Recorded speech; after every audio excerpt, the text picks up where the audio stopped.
What's going on, and welcome back to the continuation of, or should I say part 2, Defense Against the Dark Arts, still lesson 40. So before I move further, I want to, well, one, put this in the public domain, because if it's in the public domain, it could also be used as evidence for anybody else, depending if the facts check out. And with AI, you're able to do that, or Google searches, or however they're a simple library card should be able to be suffice to get you into like a public law library or whatever. But let's get into it. So before we get started, are you familiar with the movie The Postman with Kevin Costner? Now, in the movie The Postman, there was a lot that went on, but he ended up invoking something called Law 7.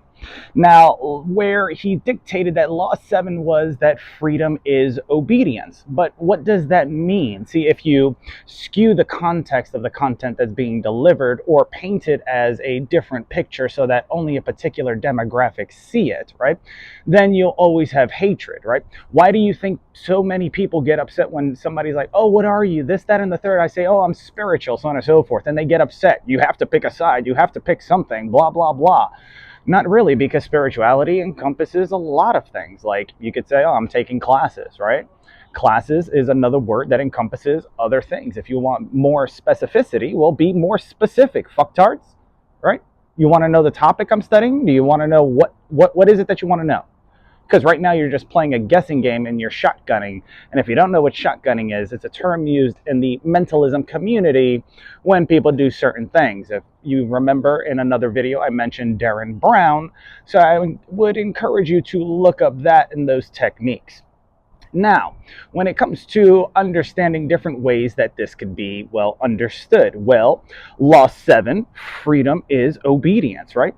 This could be looked at as truth and harmony with humanity and everything else, not tyranny, right? I mean, think about it, right?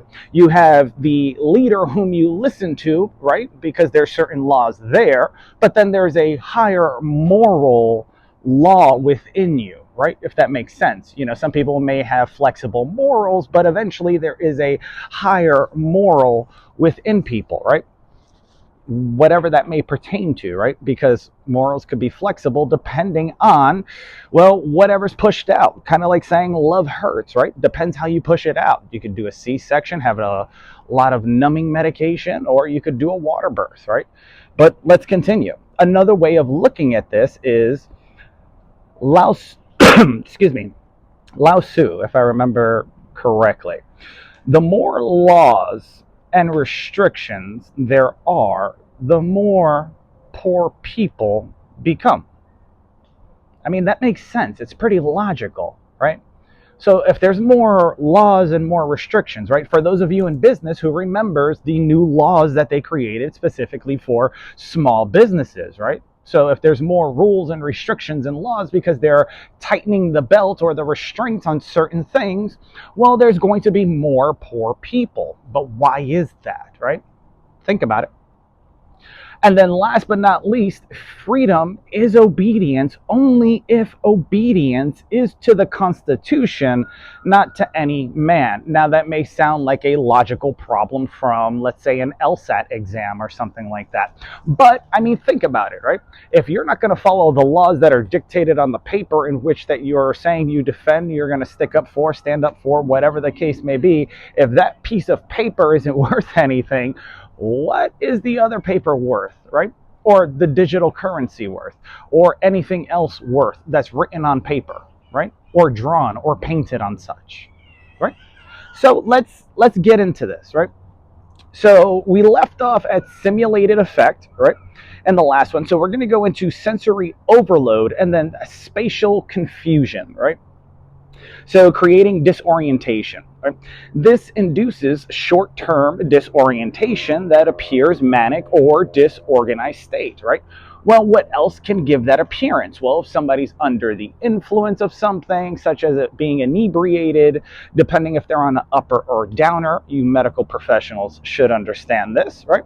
But in order to understand or diagnose someone correctly, you have to have a sober person. Well, how long does something stay in one system? What are the side effects? What is the half-life? Yada yada. What happens between 24 to 48 hours, even 96 hours later? Are these signs still present, or did you do something like a misdiagnosis because you weren't able to see straight? Because, well, although you get paid very well for the little amount of time that people wish to use to judge and misrepresent and do certain things, they didn't do their research. So let's continue. All right, how many of you went to a mechanic and that mechanic's like, oh, that sounds like this, and then extra amount of time, repairs, you still have a sound coming out of your car and you don't know why, but they keep draining your bank account? Think about it. Now, technology, right? How this could be used, etc. So from a scientific or educational standpoint, knowledge is a form of, well, technology, if you were to put it in the perspective of psychology and sociology and combine that with, well, data analytics and everything else, right? So rapid fire instructions, sensory stimuli, right? Now you remember Darren Brown did this effect in Trick or Treat with the gentleman playing the zombie shooting game, so on and so forth, and I gave that example before. So pretty much stimuli, that conflict, so on and so forth, paired with auditory elements like music that abruptly changes tempo or changes, right? Oh, I didn't do that. I didn't change the song, this, that, and the third, right? So this is how we start to reverse engineer. If you ever seen the movie Paycheck, which some of you are out working right now, so, it's whatever. But if you get to see this in the future, because you're busy earning a paycheck, right? Check it out. So, music, right? It's no lie that there were studies done that, well, listening to certain types of music while studying for exams, whatever, can help you recall certain memories later on down the road when you go to take the exam, right? And that was done in different schools, so on and so forth, right? So the changes of tempo in music change, or the music just suddenly changes and then people play amnesia or whatever, right? And then, of course, suspected, or sometimes, how do I say this? A rapid screen change or flickers on a screen. So if you're on WhatsApp and things start to flicker or change or move or whatever the case may be, right? Is your technology failing? How are they utilizing that technology against you? What are they trying to do or manipulate? Or whom do they wish to deceive, right? So, effect sometimes seems, or I should say, sometimes the subject seems, or the applicant, or the user, or whatever the case may be. Frantic, manic, acutely confused, similar to acute mania or schizophrenia. If you hear people say, oh, he does that sometimes, well, who are they telling on? Who are they trying to turn in, right? What language are they using? Who are they communicating that to? Second, why aren't the other ones actually asking someone questions? Or are they underneath the guise or influence of somebody else and instructed not to ask questions to the person that's being suspected of something, because that person's known to remain silent until certain things occur? But you guys understand this. If those aren't there and that person comes willingly or forcefully, so on and so forth, why are you also subduing them with other chemicals to make them seem as such, to mess with the perception of others so that it stays within their psychology correctly? It's like a magic trick, but we'll get into it, right? So, another point here: creating an uncontrollable response. Now, remind you, the dark arts sometimes messes with the invisible. This would be your psychology, your sociologist, so on and so forth, your psychiatrist, right? So creating an uncontrollable response, neurolinguistic programming, understanding someone's baseline, what do they respond to, and others, it would mean, how do they react? What are their expressions saying? How are we interpreting certain electrical impulses, etc., right? Because when they do a lie detector test, they test your rhythmic heartbeat, right? And then, of course, your nervous system. If you've seen the movie The Recruit, they even look at your eye and pupil dilation. And that's with Al Pacino and Colin Farrell from also Total Recall. But what is an uncontrollable response? Well, that'd be an example of, well, OCD, right? An uncontrollable response. You just happen to go around straightening items, right? So on and so forth. Or putting things in alphabetical order, or color coding things, so on and so forth, right? Now, the technique, how do I say this? To set up, right, you need the trigger that is linked to the action through conditioning, so on and so forth, over an amount of time. So, for instance, if you want somebody to learn, how do I say this? Have learned helplessness, right? So here's a deck of playing cards. Got this from a buddy of mine. And so there's something that magicians know, and it's pretty out there already, so I don't have to worry about anything. But it's called the ambitious card technique. You've seen David Blaine perform this before, so on and so forth. So if you want a individual, a spectator, so on and so forth, to, well, believe that they'll never make it in life, right? Every time that they reach a plateau, they reach a level in which they think they can, they can relax, well, you go ahead and you take them and you place them even further down in life, so on and so forth. And then you give them time with other challenges and you wait to see if they rise to the occasion. Now, this is one way of doing this effect, but I mean, if it was only one way of doing the effect, how would the effect be done a different way? Right? So let's say you start off again at the top, right? You make a more salary, you get the degree, so on and so forth, etc. Well, then what they do is they take you again and they place you further down, right? To see if you can handle the weight on top of your shoulders. For heavy is the head that wears the crown, but there's no kings. However, there are senators, politicians, so on and so forth, other entities within different areas that you would have a rank structure, right? Because people need structure in life to make things logical. And then if you're able to, well, handle the pressure and all that weight, right? Well, then you would rise to the top, right? Then what they do is, well, they'll expose you to as many people as possible, right? Now, you guys understand the ambitious card routine. It's been revealed before by the masked magician and a couple other people, but you can also see tutorials on YouTube. So if you remember David Blaine, now they put even more weight, right? And they discover, okay, let's do it this way. So now it's extremely visual, right? Let's get up close here, right? And then they take you and they bury you down further in life with even more weight, right? This is for you veterans out there that have broken backs, the weight that has been pushed on your back, so on and so forth, that forces you to bend. But if you're strong enough, you can, right, rise to the occasion once again because, well, there's a certain mentality with a certain group of people that I would like to call veterans that have been taught how to rise to a challenge or rise to the occasion, as they say, right? Now, some people may say that I'm speaking with some type of gravitas or bravado, and well, you're goddamn right I am, because I'm a former Marine, and once a Marine, always a Marine, right? I got this hat. I wanted to speak to as many people as possible. I know it looks bright out here today, but I wanted people to see this hat. It's called Vet Gang, right? So if you're a part of the Vet Gang, yo, go support them, so on and so forth. I have nothing to do with them outside of the fact that I'm a veteran and I like supporting their gear. So maybe you'll see other gear on here as well. But in the meantime, I wanted this video to be impactful, and also for those of you that are veterans that are listening to this, or listening in if you're not, you're picking up on what I'm laying down, especially with everything that I've thrown out in front of other people, giving them a lot of clues. Whether that was a Zippo lighter, a deck of playing cards, keys, etc., right? So let's continue.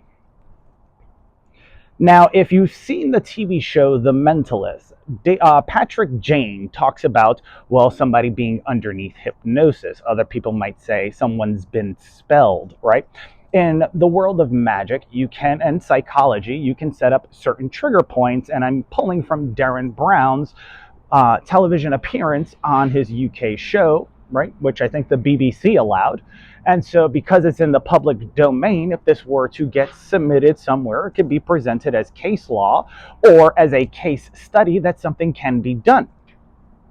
So, first you have to set up a trigger. What could be a trigger? A girl in a polka dotted dress, the girl in the red dress, i.e., the Matrix, right? The girl with the red shoes, Dorothy, right? And Wizard of Oz, wanting to peek behind the curtain, right? So think of that analogy there. Then, of course, the actions, okay?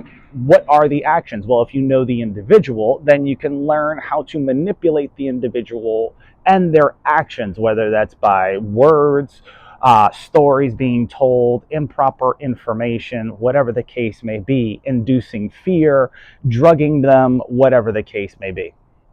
So, what's the action, right? So let's say anger is one of them. Well, if you put them in a position and they already have triggers, the way you would entrap somebody in life, right?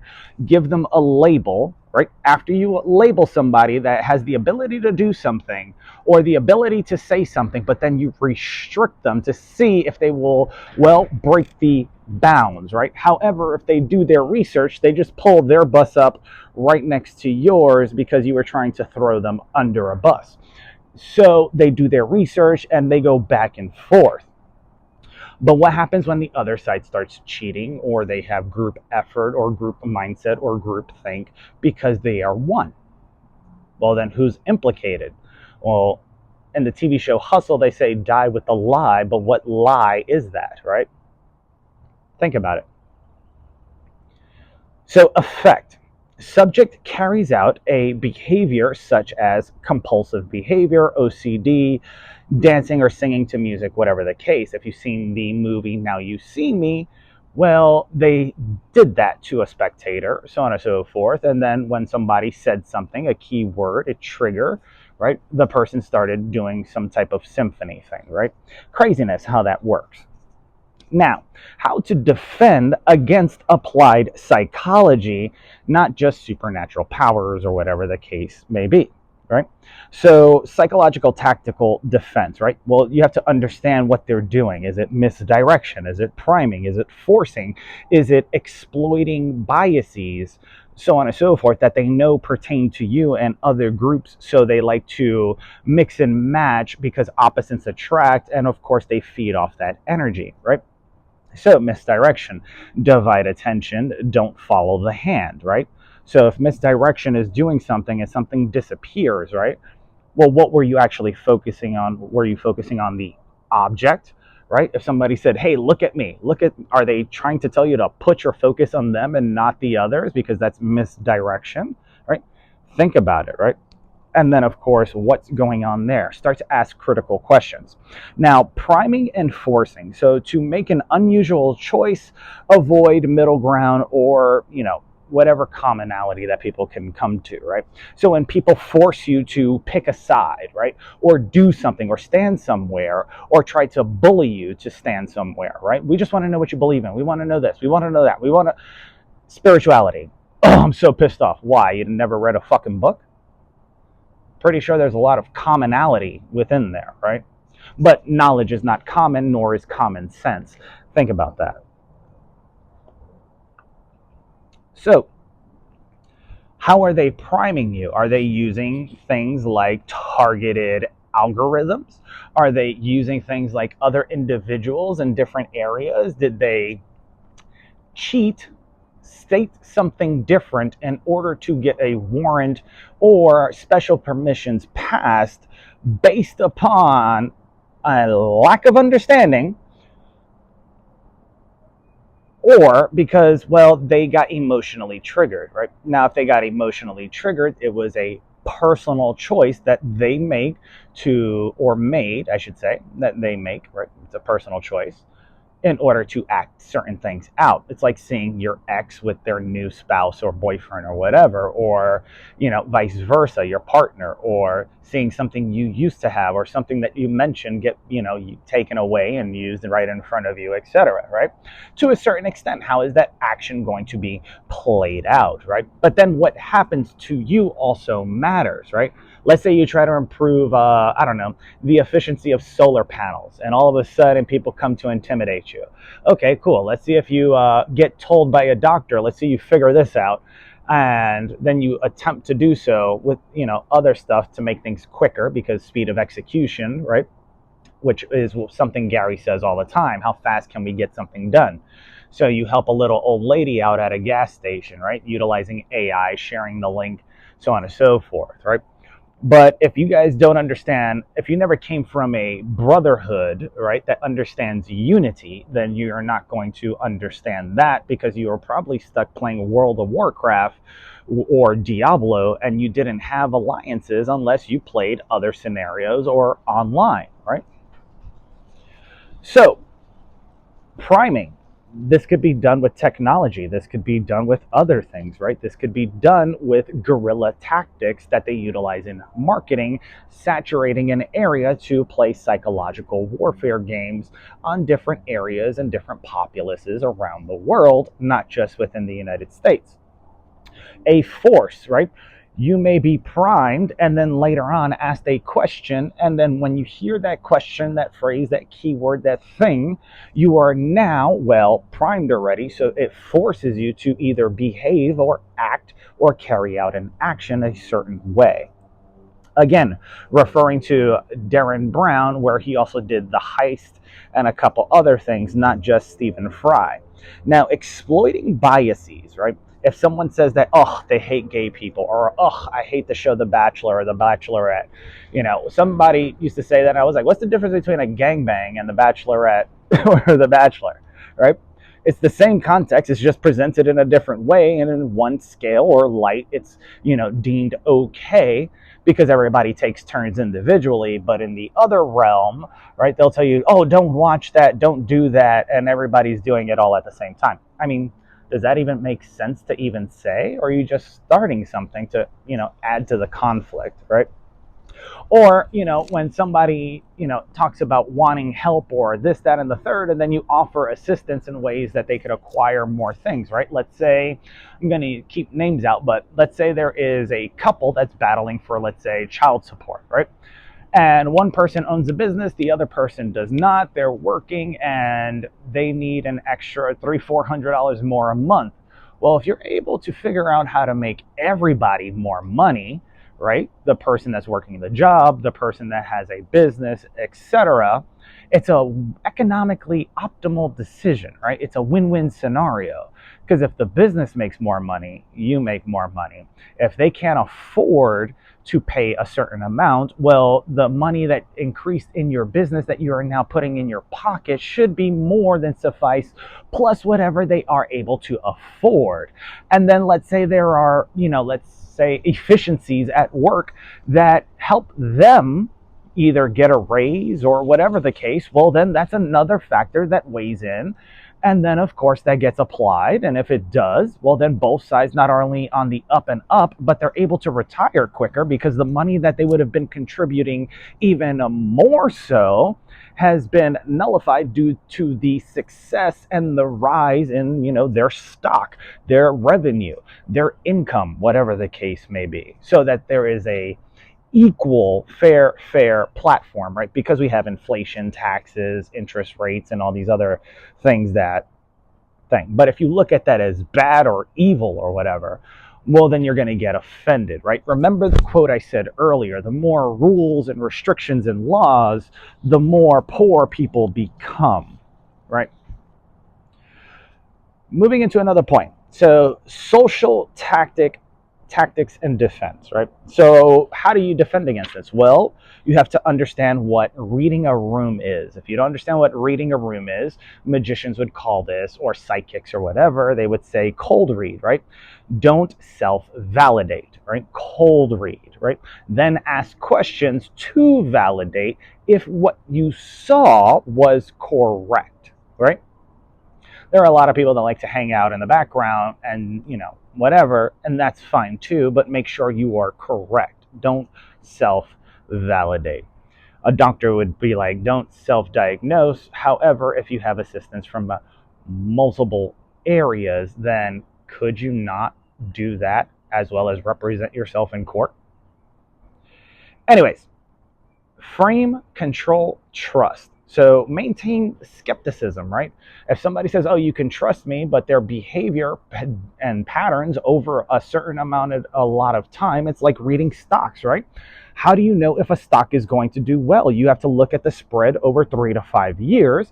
If the stock did well, obviously they made innovations, changes to have an increase in, well, paying out not only dividends, but to their shareholders, right? This is how you would do research or financial analysis before, because you want to mitigate risk before you put in an investment, right? Same concept with people. And so therefore you have to find the ones that you can trust. Yes or yes. I mean, anybody in the financial sector would tell you, yeah, that's a smart idea to, check trends, patterns, see if they actually just did a, overnight thing. Because I mean, look at what happened with GameStop, right? That was a long ploy, but it was a one-time thing, right? But over the span of a certain amount of time, was it doing that great in comparison to something on the S&P 500, Dow, or whatever those companies are, right? So think of it from that perspective, and change your perception on how you critically evaluate certain things, right? And then, of course, gaze body language, right? So control nonverbals and feedback. So if you utilize things like fear, intimidation, and things like that, you also limit what truths would come out, but you can also see the way the person reacts or acts, I should say, when it comes to resisting the urge to do something, right? It's like utilizing your words to get someone upset, right? If you've seen the movie A Knight's Tale, Chaucer, when he was teaching the gentleman how to dance, would say certain things to a redhead, right? And he said, you can punch me all day, but you punch like a what? And then Ron stepped in, he goes, a girl. And then he gets upset again, but it was to show him also how to control emotions within conversation. I mean, you're really going to get upset while you're dancing with someone that you're attracted to because someone said something? Or would you rather enjoy the moment? If you're choosing violence, well, then you need somebody that can stand the test of time. If you're choosing peace, well, then enjoy your partner and live out your life. Grow old, right? Now, when it comes to understanding these things, once you're able to recognize them, you're able to see it a lot better. But then stay silent and make sure you have enough evidence so that it's presented well. See, the only way evidence can also be presented is well to look at the actions that occur after, something comes out or something gets publicized, right? Where is the if this was from an electrical standpoint, where are the surges of communication and where are the proxies being used the most in order to understand what to piece together correctly, right?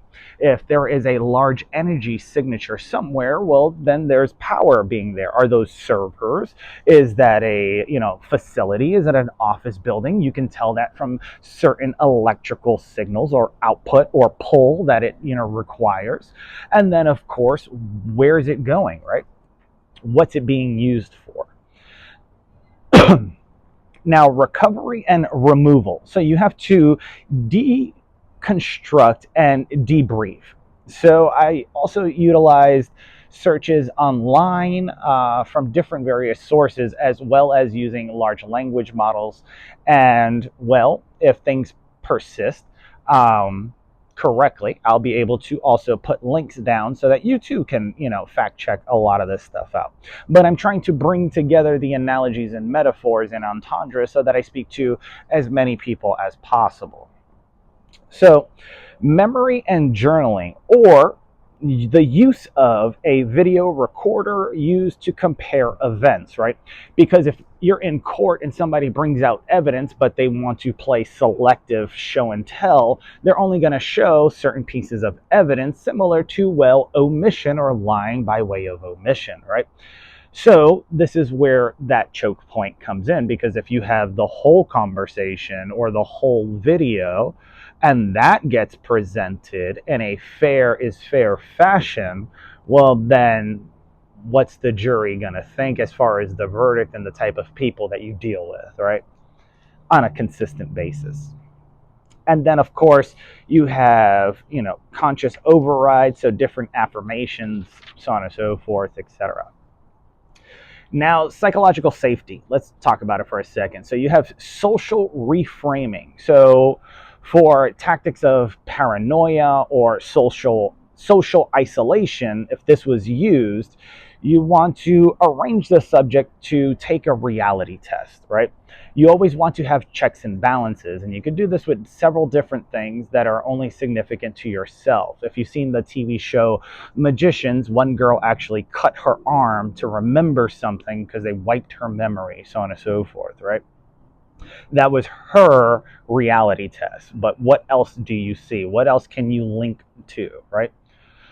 Then, of course, focus on intent. Remind the subject that the discomfort was manufactured and intentional by the performer, right? So, if you understand the world is your stage and people are going to utilize you in a particular way, well, then you have to understand these factors as well. Then, of course, seek professional support if the experience of cognitive dissonance, doubt, or paranoia persists. So, yeah, you could go to therapy.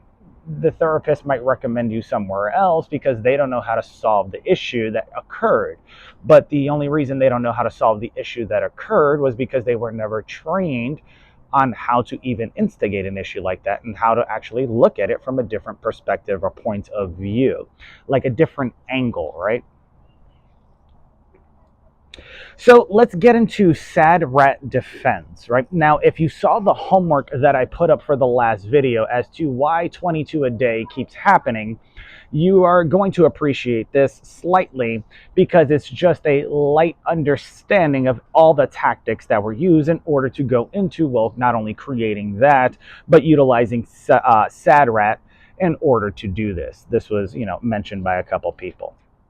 So control the access one has to public, private, and secret life, right? You've heard that, right? But then, of course, that would be also public, personal, and, you have your public space, your personal space, and your intimate space. And if you're able to control and access that, right, you want to get into their personal space, introduce them to a lover or somebody that can get close to them. If you want to break into other spaces, introduce somebody that's willing to falsify letting them in, giving them the illusion that they are going to do something, right? And then, of course, there are the public spaces, right? How do you control that? Control their finances because they won't be able to afford to go out because they have other debt that they also have to pay off because you put them in that situation on top of the debt that they already accumulated, and you control their income and or revenue. Now, when it comes to SADRAT, you have something called SPOT. So develop a defense, right? So questions, rapport, right? You want to understand this if you're in the entertainment world as pre-show or pre-work, right? And this is used during the SPOT phase. Answer, examine the speed of rapport, right? Things take time normally, not overnight, right? So if I say 50-50 and then like a week later, you're like, oh, did you mean this? Well, I needed to see something, right? Because you stated certain things and I said something in a room with two other people and you magically are here friends with this one. So now I have to open my mouth again, right? So things normally take time. Things normally don't happen overnight, right? So, if somebody's quick to sleep with you, if somebody's quick to build rapport, well, you have to ask yourself questions, right? Are they quick because of X, Y, and Z? Did they just want to do it? Were they told to do it? Were they trying to build something? Were they trying to pick a lock? So on and so forth, etc. I remember I got close to somebody around a certain period of time and she came up to me and looked at me and she was in a high ranking position. She goes, I know there's something else in that mind of yours. I just need you to tell me. Now, mind you, she was a beautiful woman, but it was just one of those things that when people like myself hear certain things or certain questions get asked, we get worried. So we continue. Anyways, number 2. So you have the assess and recruit. Now, defenses for this: know your weaknesses, right? Think mice or rice, whatever they want to call it now, right? In Quantico, it was mice because reward got swapped in there instead of money. You have ideology. What do you believe in? What is your religion? This, that, and the third, yada, yada, right? Then you have C, and then, of course, you also have E.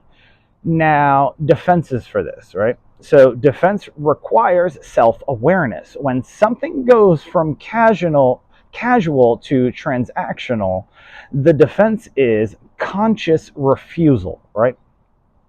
So that's one way to defend against that, right? But then, of course, deliberately provide contradictory information on small pieces of information to see where a leak occurred, right? It's like, you remember Christmas lights before they switched them to individual units that can carry electricity, so that if the continuous circuit got chopped and let's say one light bulb wasn't working, the whole thing would not work. Well, they advanced that, and now if one goes out, they just have the other ones, so it's harder to spot, so on and so forth. No pun intended, right? On a Christmas tree when a light goes out. But then again, where is the short, or do you just need to swap out the light, right? So that's a metaphor and analogy, but that is also a way to provide contradictory evidence that, well, you can say the statement energy is everywhere, right? If we are connected, if one person goes out to somebody, feel it.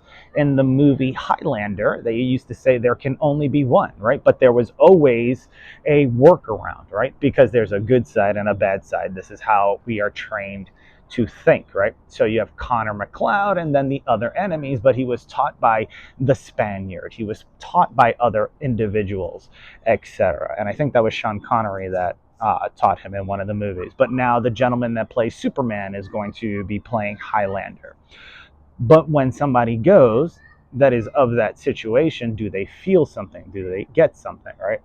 And then, of course, in other cultures, they believe that if you needed something for your kidney, you go eat a kidney, so on and so forth, etc. So you have to understand people's psychology, especially since we're in Halloween and there's a bunch of crazies, right? That like certain things until you tell them something, and then they're like, I don't like that no more. Or they tell you their true self. So defense against developing, right? So the developmental process, right? Throttle the reciprocity, insist on social context, slow cooker.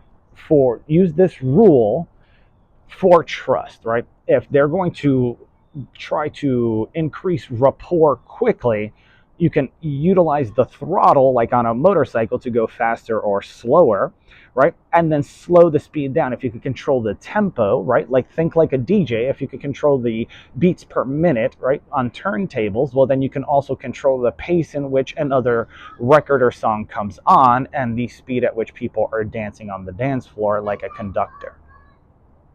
So understand this and then utilize what you know in order to, well, push back so that you don't fall, but always have a way to link back to reality as well as evidence.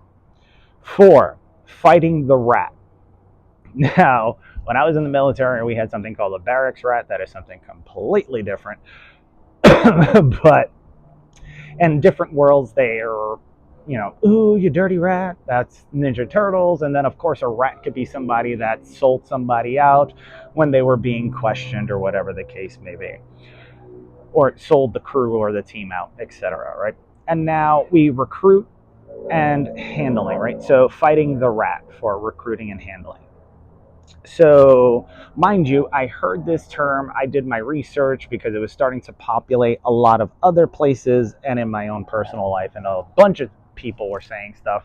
So I was like, well, if there are no secrets and I could tell this person, I think I know something and I know how to use it, and they say they don't care, and then what they say starts happening. When I saw them, their true self, standing in front of a mirror before going to a Christmas party where some female actually revealed something about somebody she was dating, and he said something under his breath, which I think was, now I gotta try it, or whatever the case may be. But I'll leave that up to you guys, because they knew a lot of stuff, and they even said, ask Mike. He went like this. Why would they know that? Let's think, people, and say that out loud. And then who was it told to? Anyways, use the word no. Weaponize the truth to counter coercion, right? When people coerce, right? My enunciation is improper there, but you understand what I'm saying. Then de-escalate the power of whatever secret there is by revealing it to a third party, right? So if something's in the public domain, then it's easily accessible. And if it's easily accessible by everybody, it can be utilized as a case study or whatever the case, because if one person can do it, so can many other people. Answer: stonewall if you can, right? So plead the fifth, do whatever you can to buy time. Or if you don't understand how to purchase time, find a strange individual who just happens to, well, like to help people, and maybe that'll buy you more time. How many businesses went under during COVID because they couldn't move to remote and they didn't want to relearn technology or learn something new? But how many other businesses innovated and made boatloads of cash, buying them more time to well weather the storm? 5, executing or termination, right? So a final break: terminate first, create your own timeline, right? Document everything. You can utilize posting on social media to see what balances and checks out, but always carry up backups, right? And then of course, social neutralization, right? So these are some factors that go into the process, but then again, it's only based upon my own research, so on and so forth, right? So let's talk about certain things here. Now, proving SADRAD is very difficult, right? Because you would have to be able to see certain events and how all the puzzle pieces or the dominoes line up in order to create a either catastrophic or beautiful situation, right? Because there's a lot of puppet masters pulling certain strings. Not everybody is a great hacker, so people have to be diversified on a team, and they would need to, well, understand how to deal with people in person, play with technology, understand terminology without certain factors deeming in order to have success with the show. So first you have to show and prove pattern of abuse and manipulative behavior, right? So you can do that. Answer, there's legal and investigative. Well, when it comes into there, you have to gather evidence by stage, right? Prove unauthorized background search or profiling, right? Racial profiling, religious profiling, whatever fucking profiling they're using these days, right? Then you have to prove the rapid disappropriation. And then, of course, you have development of a false relationship of trust and all these other things. And if you ain't a real one or you ain't rocking with the truest, well, then you don't have trust, right? Then, of course, you have to prove how they coerced in order to acquire this. Well, you have to follow the money and then also look at cause and effect. When the person didn't have money, also what happened, right? Were they putting them in that situation?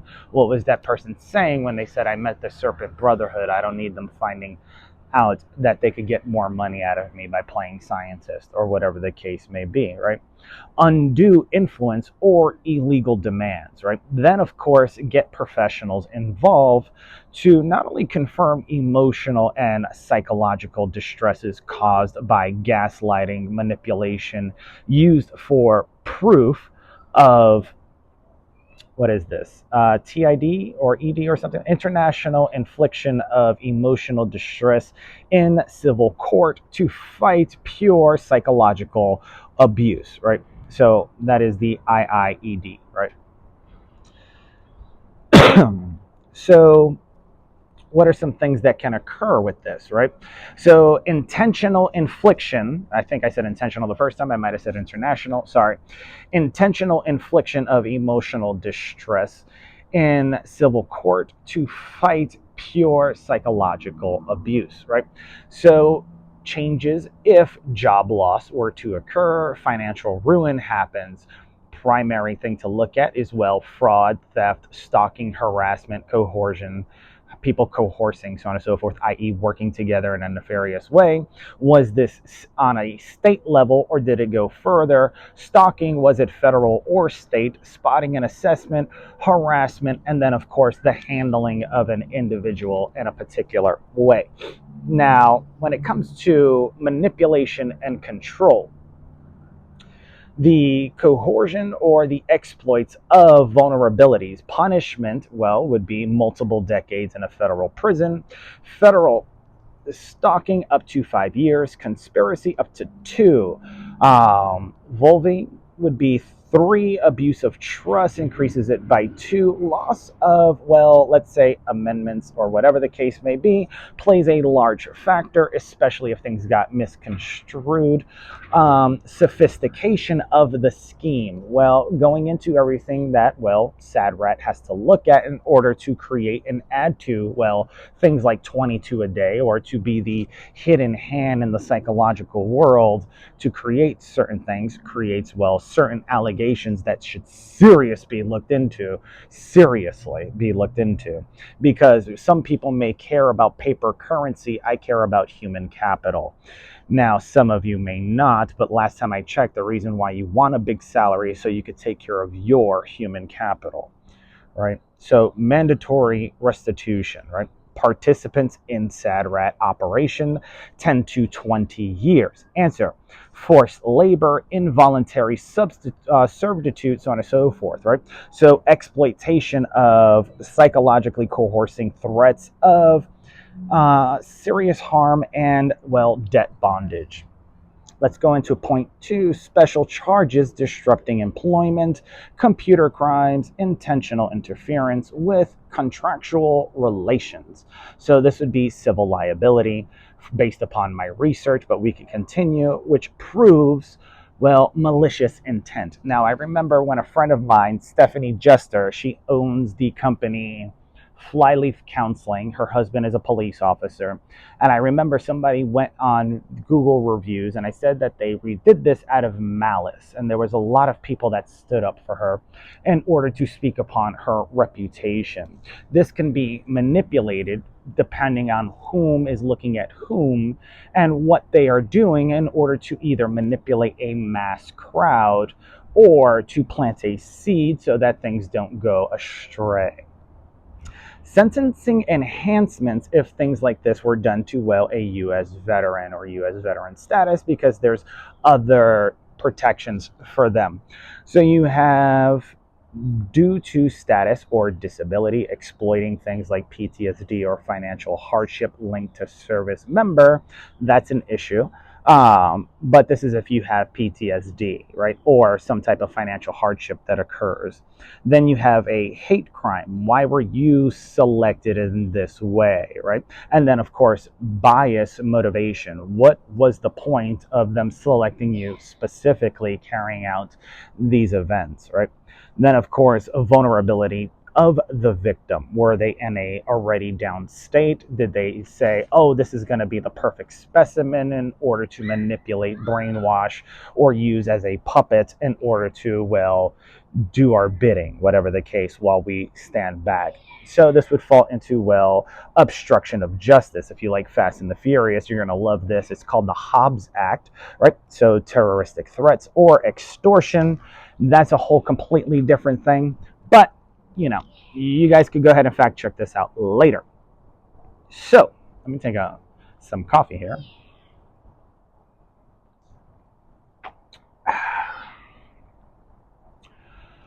Whew, there's a lot here. Okay, so continuing. And if you're getting any value out of this, either hit the like button, subscribe, or tell your friends about it. And you know what? Don't be scared to get out in the world and say what you want. So, category of dark arts when it comes to, well, psychology, using a Harry Potter reference. See, you have mind control, manipulation, right? Which you have legitimacy, right? Or you have things that can impair that view, or imperious curse, right?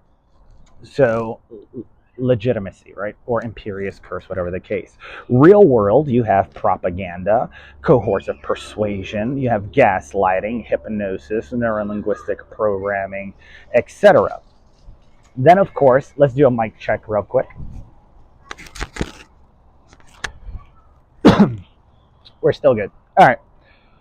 So, exploitation of cognitive biases. For you psychologists out there, or psychiatrists, or therapists that understand this, you have a confundus charm, right? This is the mind's logic, and the real world translation would be, well, fear appears or dark patterns, right? So where is it? And then, of course, you have the dark triad, right? Was there a Machiavellianism within this? Was there a bit of narcissism that was leveraged in order to use that for certain actions to be carried away or carried out with? Do Were there other people that showed psychopathic tendencies that either studied psychology and they were doctors themselves that wanted to play scientists like a psychopath because the clues within that word of psychology somewhere? Um, do they have a strong psychopathy within them where they would go too far? Because it's been known in certain lab studies that people would go too far when it comes to doing certain things and then saying, oh, we probably shouldn't do that again, right?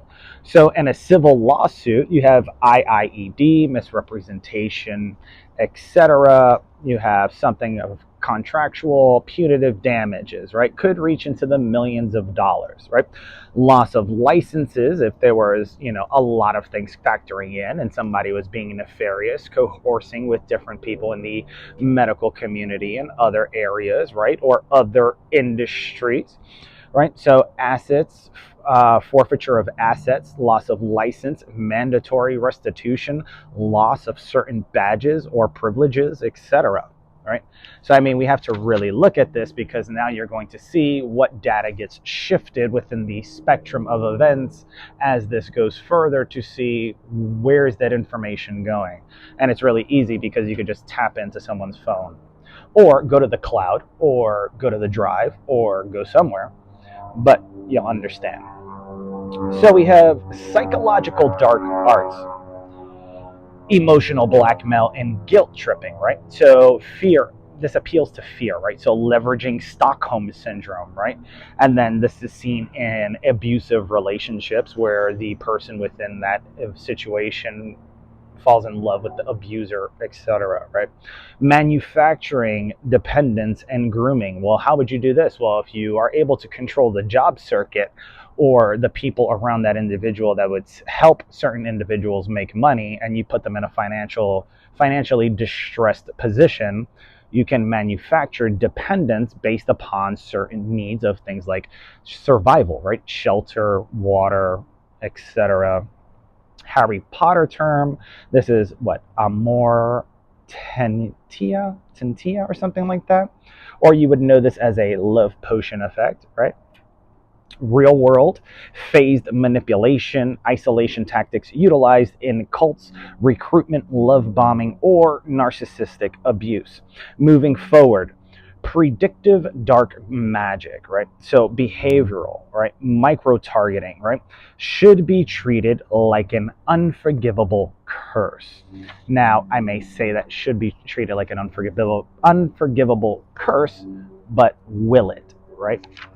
Will it be treated as such? So, let me just tap onto sociological parts right here because we're wrapping up this notebook and finally moving into the other one where I go into further analysis and things like that and further of the class at hand. So, sociological, large groups of people when it comes to the dark arts, right?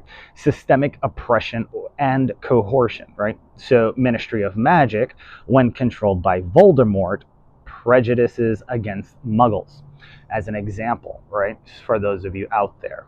Then, of course, state sponsored terrorism, if they want to utilize that word. I mean, look at what's happening in the United States these days. Social inequality, you have surveillance and everything else. Then, of course, there's manufacturing consent when you buy somebody in order for them to say something on the stand or somewhere else. This is sophisticated use of mass media, social, triggering a mob mentality, And well, this would go into, well, not just mass confusion, but developing a psychological and behavioral pattern, not only within individuals, but within the individuals that look up to them, as well as whom they look up to. So I wanted to stop right here. We're about an hour in, but we will be continuing into the other book, and I'm excited because we're going to be moving on so well in the coming months. As far as myself, there was people that were saying stuff and they're like, oh, this, that, and the third. And I had to quote Andrew Tate, where he came out and was like, I will not do this, etc., so on and so forth. But what happens if people made you, right? Now, how would you do that? Well, go back in the video, rewind, listen to some parts, etc., or check out the homework that I have of a couple videos. But one of them is why 22 keeps happening. So to all you guys out there and you veterans, if you guys ever get the chance to watch this, I love you. Till the next lesson or the continuation of lesson 40. Take care. Mwah. Peace.